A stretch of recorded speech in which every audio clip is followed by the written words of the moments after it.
Welcome. আপনি কি কখনো ভেবেছেন আপনার মুখে এত দুর্গন্ধ আসছে কেন, যদিও দাঁত ব্রাশ করেন প্রতিদিন? আজ আমরা জানব বৈজ্ঞানিক কারণ এবং হোমিওপ্যাথির চমৎকার সমাধান। তো চলুন শুরু করা যাক। বৈজ্ঞানিক রহস্য। মুখের ভিতরে লুকানো ব্যাকটেরিয়া খাদ্যের ছোট ছোট টুকরো ভেঙে দুর্গন্ধ তৈরি করে। দাঁতের সমস্যা যেমন ক্যাভিটি, পেটের সমস্যা, অ্যাসিডিটি, গ্যাস বা খারাপ হজম মুখের দুর্গন্ধের চুপচাপ কালপিট।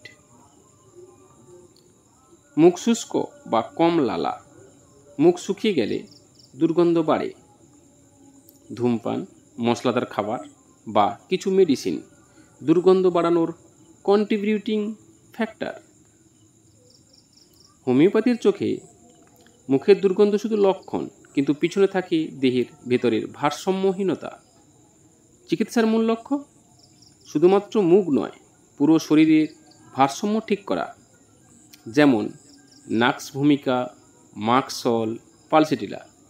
এগুলো অবশ্যই লক্ষণ ভেদে খেতে হবে, তার জন্য অবশ্যই অভিজ্ঞ হোমিওপ্যাথির শরণাপন্ন হওয়া উচিত। মুখের দুর্গন্ধ শুধু মুখের সমস্যা নয়, এটি আপনার দেহের চুপচাপ সংকেত। হোমিওপ্যাথিতে মূল সমস্যা ঠিক করলে মুখের দুর্গন্ধও দূর হয়।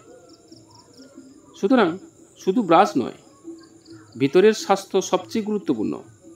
হোমিওপ্যাথি দিয়ে আপনার শরীরে ভারসাম্য ঠিক করুন এবং মুক্তি পান দুর্গন্ধ থেকে।